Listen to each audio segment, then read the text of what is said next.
आज इस tractor parade के मौके पर जो पूरे देश भर में हो रहा है,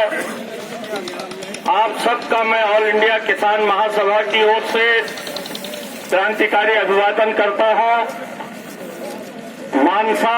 एक बड़े संघर्षों की जमीन रही है, किसान आंदोलन की भी जमीन रही है, और आप लोगों ने हर बार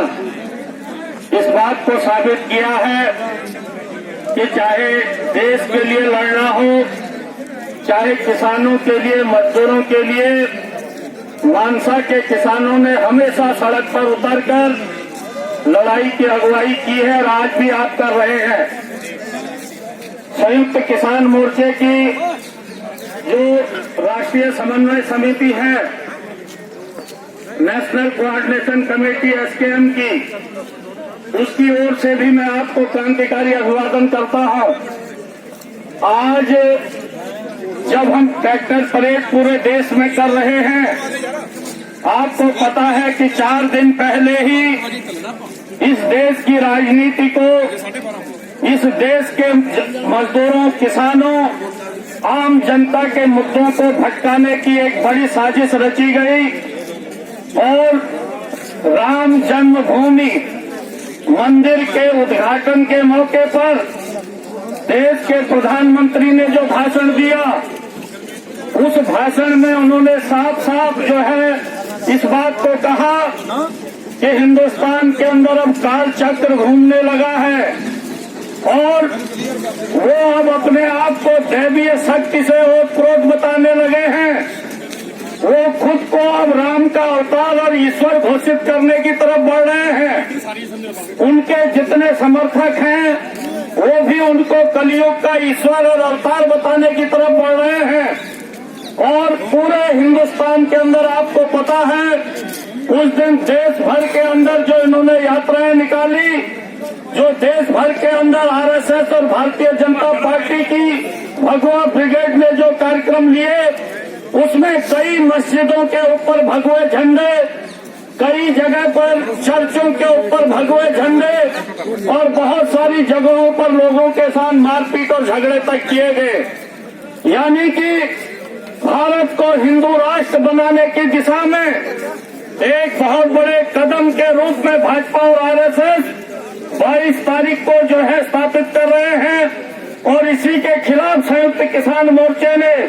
26 तारीख को जो हमारी आजादी के बाद जिस गणतंत्र की, जिस लोकतंत्र की, जिस संविधान की स्थापना हमारे बुजुर्गों ने की थी, उसकी रक्षा का संकल्प लेने के लिए आज पूरे देश भर में 500 जिलों में इस ट्रैक्टर परेड का हम लोगों ने संयुक्त किसान मोर्चे ने आह्वान किया था।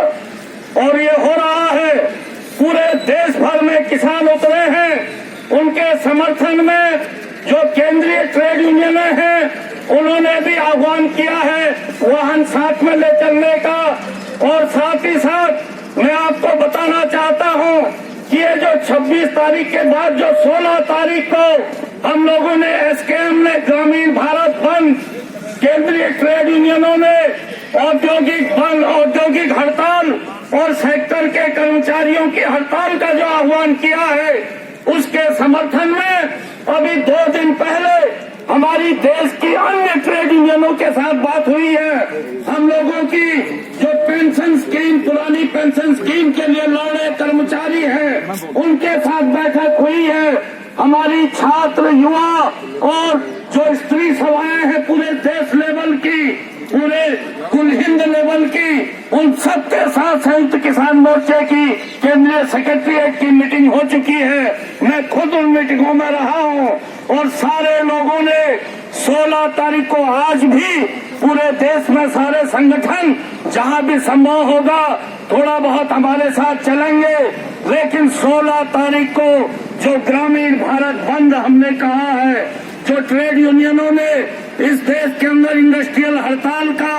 और जो सेक्टोरियल हड़ताल का आह्वान किया है, उसके समर्थन में पूरे देश भर से अब नौजवान, छात्र, युवा, ट्रेड यूनियनें और स्त्री सभाएं भी हमारी उतर रही हैं। और 16 तारीख का जो बंद होगा भारत के अंदर, उसके समर्थन में भी हम और जत्थेबंदियों से भी बातचीत करने जा रहे हैं। तो एक बहुत बड़ी लड़ाई भी हिंदुस्तान के अंदर अपने लोकतंत्र और इस संविधान को बचाने की एसकेएम ने अपने कंधों पर ली है और हमें उम्मीद है कि आप इस लड़ाई की अगुवाई करते रहेंगे। इस देश को जो हिंदू राष्ट्र बनाने की साजिशें हैं, इन साजिशों के खिलाफ मजदूर किसानों के एजेंडे को इस देश के अंदर हम स्थापित करेंगे और आने वाली 2024 को इस देश के अंदर जो लोकसभा चुनाव होने जा रहा है, हमको एक नारा देना है, जो मजदूर किसान की बात करेगा वही देश पर राज करेगा।